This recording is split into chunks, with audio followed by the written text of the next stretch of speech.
In today's video, I am answering your questions about anything Apple related, so let's get into that. I'm iCave Dave and I simplify Apple so that everything just works for you, and if you want the latest Apple news, leaks and rumours every weekday at 12 UTC, like this video, subscribe to the channel and ring my bell. And I have, before we get into the questions, I've been noticing some what's your favourite X type questions coming up, what's your least favourite Apple product. So would you guys like to see top 5's worst 7 features, that kind of video in the future? I know we're a bit light on content at the moment because of the news drought, which is also why we're doing Q&A today, but let me know if you have an idea for one of those kind of videos, a top 5 something Apple. Let me know in the comments and you might just see it on the channel. But for today, we're going to dive straight into the first question, which is Levi Manning asking, iCave answers, when is the iPhone SE2 coming out? Now, my theory on this is that it's likely to come out in the spring event next year. We don't know if that's going to be March or April. It looks very much like Apple were intending to do March, and then April was what happened because of some delays. So it could be either month. Apple could be really happy with what happened with the April event and quite happy to do that again. We don't know, but I think it's going to be that time of year. This will actually be the iPhone SE3, by the way, even though they don't really number them. This will be the third iteration. The first one was that iPhone 5 style one.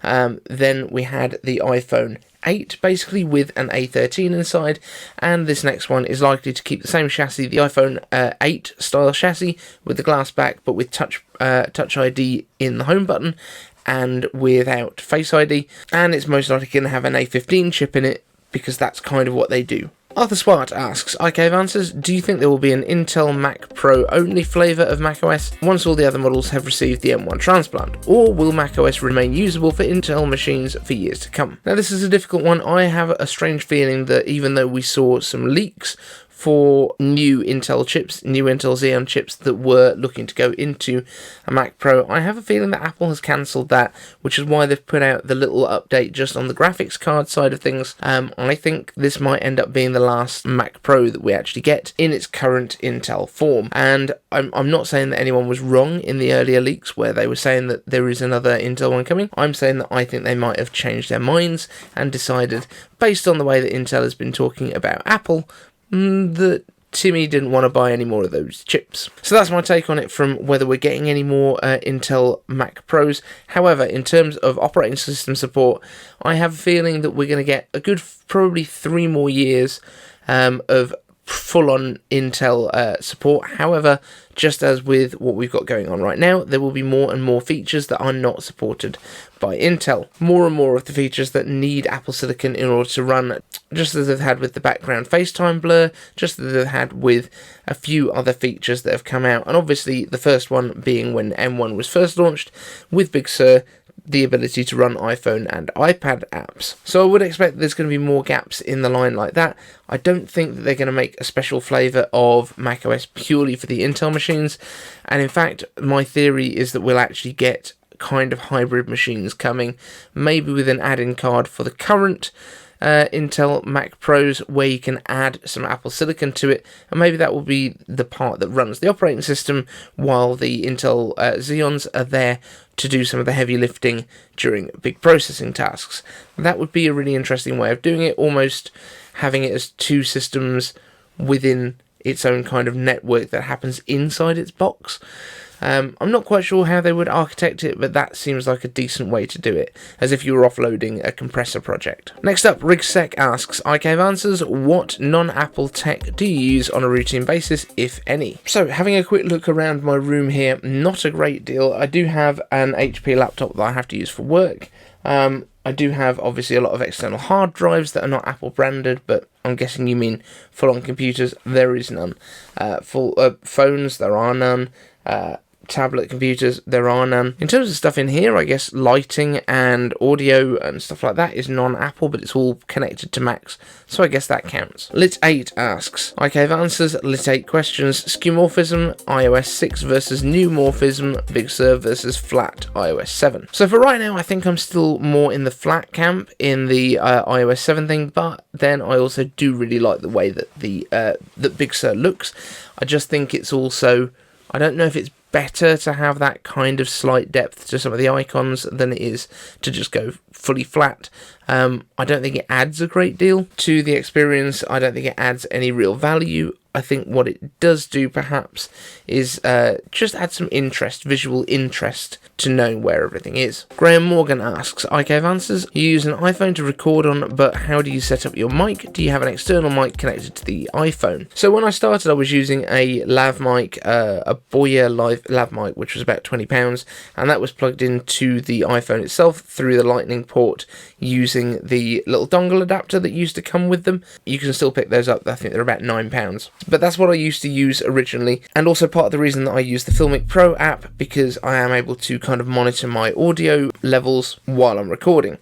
However, what I'm doing these days is I hook up this mic down here, which is the Fifine 670E8, I think, and that is recording directly into my Mac, so I don't have to worry about doing that into the phone. I just sync it up in post with a clap. James Apple asks, is Digitime's report of Apple having more than one event in September? Because I can see the press release for products that I can see happen, for example like AirPods 3, since they've not had an event since the first generation AirPods, hashtag ICave Answers. So I think it's unlikely that we're going to get 2 events in September, unless they really spread them out, but the first Tuesday in September is the 7th, there isn't one before that, and then you've got up to the 28th, so you would have to have still at least 2 weeks between events, I would guess. I mean, none of this is have to, but this is based on Apple's track record. If we were to get a 2-event September, it would have to be the 7th and probably the 28th to give it as much space in between as possible.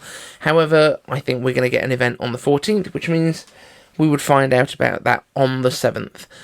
That was when the invitations will go out, as far as I can imagine. I do think that there is a good chance that some of the confusion is that there may be press release items. The AirPods could be, but they're such a great product these days. I think if Apple wants another chance to talk about spatial audio or lossless, if that is something that's coming to them, then I think it's worth some stage time, and I can't really begrudge that.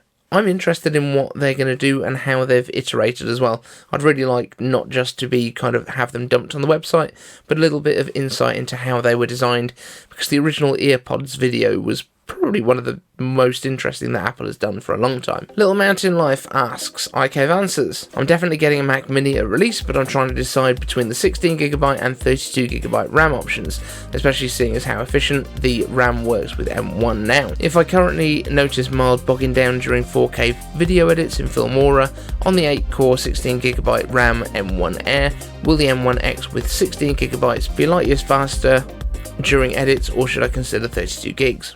So there's a couple of things here. I don't think your bottleneck is probably the RAM, but it's probably more likely to be, depending on how intense the videos you are editing are, it's more likely to be a GPU kind of limitation on these, because obviously the M1 right now has got an integrated GPU that's not insanely fast. It's pretty good, but it's not, it's not workstation grade like you would have on some of Apple's other laptops. The other thing that could be bogging it down is the fact that Filmora is still not available as Apple Silicon native. It still seems to run through Rosetta, as far as I can tell from a quick search online. Now, I've never used Filmora. I'm not sure if there are particular features that you desperately need from it, but if you are to use Apple's own editing software, whether that's iMovie or if it's Final Cut, then you will find that the performance is much more optimized to the chips, and right now you're basically using Intel software on an M1 Mac and seeing that it is a bit slower than you would hope. So that's something that I would bear in mind, is maybe have a look at something that is Apple Silicon native. All of that being said, that it might be the GPU that's holding you back more. The GPU and the CPU do share that unified memory pool, so maybe having a little bit more there would help, but I don't think that's going to be an enormous issue. The other thing it could be is if you are using the Air and you are doing heavy duty rendering, it would be worth just checking if you are throttling, because the cooling on the MacBook Air is of course passive, which means that under sustained loads it might start to struggle a little bit, have to ramp down in order to kind of desaturate its energy dump in the blocks of metal that have been put there to replace the fan. So worth just double checking that as well. So that's it for this show, guys. I know it's a shorter one and there's not a huge amount of news. This one is all about answering your questions, which I do love doing. So if you've got one, hashtag #ICaveAnswers down in the comments section. But also I'm thinking of doing a video on kind of Apple style home appliances. What would it be like if Apple was to produce a lot of other stuff in the house that maybe we haven't had them do before, and how it would integrate into some of the other stuff that we have already. So perhaps if we were to have an Apple fridge, it would be able to ping you on your watch when you need to put the next ingredients into your pan for a meal that you're making. Maybe you can kind of set it to give you all of the ingredients. Maybe it can reorder your food when you're getting low on certain things. Maybe there's something else that I've not quite thought of. So Apple appliances, let me know what you think they should make down in the comments section, and we're going to make it into a big old video. I'm definitely not scraping the barrel for content. Thanks so much for watching, and we'll see you in the next one. And don't forget to subscribe.